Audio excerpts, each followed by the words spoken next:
Alright everyone, welcome to another Tuesday review. This time I have a game for you that is called UnMetal. This game is by a developer by the name of Unepic Friend. They're the developer behind the game Unepic, Ghost 1.0, as well as Mini Ghost. It's basically a Metal Gear parody. If you ever played the original Metal Gear games, either the NES game, Metal Gear Solid, and it's very much a parody. It very much knows the source material, what it's a parody of, and it does play that up very much. Let's get into the game and I'll kind of talk more about that. So we start off in a jail cell. The basic story is we are captured, and shot down and captured by US military, and we're telling the story of why we're flying an armed Soviet helicopter in US soil, basically above US soil.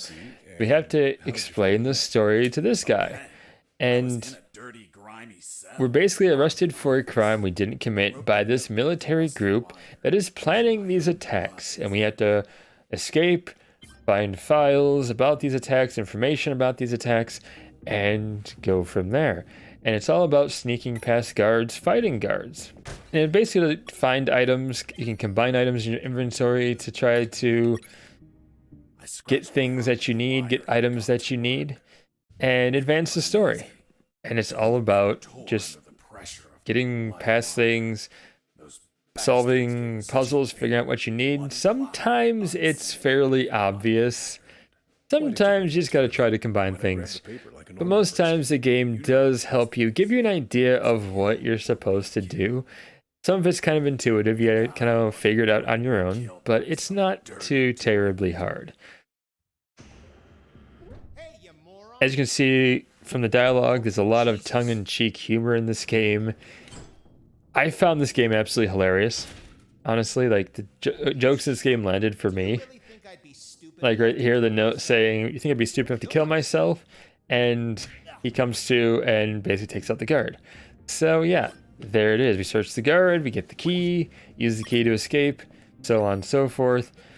Structure of the game. Now, the game, you can take out guards in a stealthy manner. You can take them out just by approaching them, dodging their bullets, and attacking them. You don't ever kill a guard. In fact, even when you get a gun, you're supposed to heal them, which is kind of interesting because the doctor doesn't want you to kill anyone.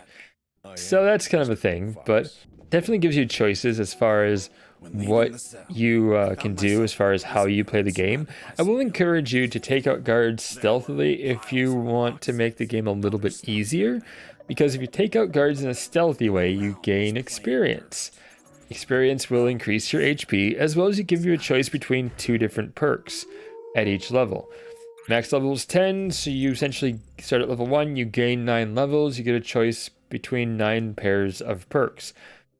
Be careful what you choose, because if you end up saving or getting to a point where the game saves on its own after you've chosen a perk, you're stuck with that perk. So if you don't like the perk you've chosen, you might want to be careful because you might get stuck with it. I wish there was like more than one save file, but the game only has one save file and it overwrites as soon as you save the game. You can't really start a new game without saving over your old game. So be very careful about that. The game will present you with choices as you're telling the story. Be careful on those choices you make. Some choices are very obvious as far as what will actually help you out. Some choices aren't too obvious.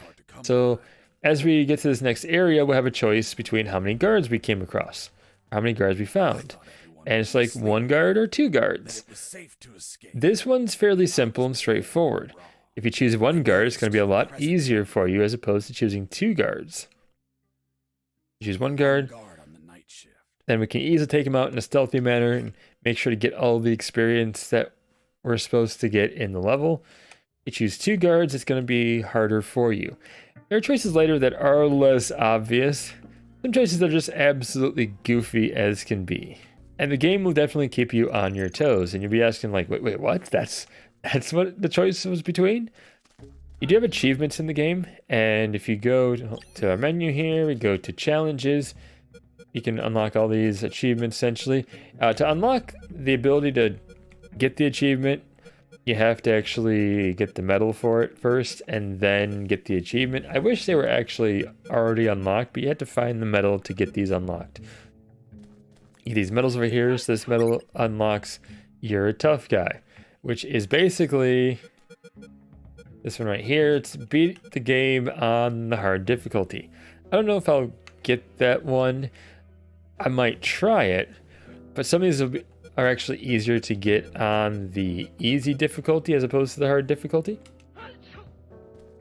The game has some other mechanics too, like the sneezing.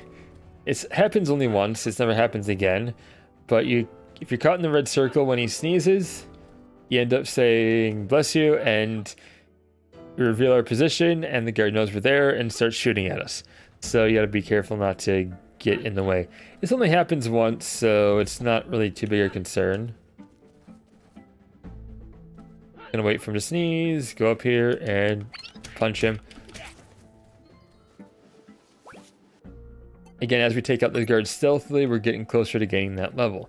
The game is about 20 bucks, about 17 and a half hours to beat the main campaign on medium. You might beat a little less time or more time, but it's definitely a lot of playthrough. Plus, it is incentive to play the game again, especially to get those achievements, to maybe try the other perk choices instead of like what you chose the first time to beat the game. Maybe you didn't like something, you want to try a different setup, a different set of perks that you get from each level. You can try that. Also, I encourage you to punch as much stuff as you can, because you will actually find stuff. You might find secret areas by punching walls. There is a walkthrough out there if you want to know where the secrets are. You save using potties, and there are portable potties, which are basically like, if I go to the achievements here, challenges. If you use the portable potties, you have to empty them at a urinal to use them again. So once they're used up until you get to a normal save point. And they're only quick saves. They don't save for when you close the game. They only save in case you die. So then you can load after you die. Overall, this game is a fun game, I have to admit. There's a lot of incentive to actually play this game. The dialogue is humorous. The game is just a fun time, especially if you like this style of gameplay. If you like these kind of games, you'll have fun with this. There's a lot in this game to like. There's a lot really that you're going to appreciate, especially if you appreciate old school games or just appreciate games with a sense of humor. So the game can be pretty challenging, but I was able to beat it, and I'm not the best at games. I'm not terrible at games, but I'm not the best. So there's hope. Plus, again, you have different difficulties. You have easy, medium, and hard. So you can play on easier difficulty if you're not the best at games, or if you want to challenge yourself, play it on the hard difficulty. I recommend this game. It's about 20 bucks, and again, you'll get a lot of replayability out of it. If you get it on sale, even better. It's available for all major platforms: PlayStation, Switch, Xbox. I say get this game, check it out. It is worth your time. You will enjoy this one.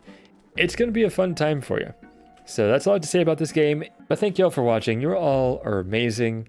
Appreciate you watching this video. We'll see you next time. Until then, stay awesome, and we'll see you then.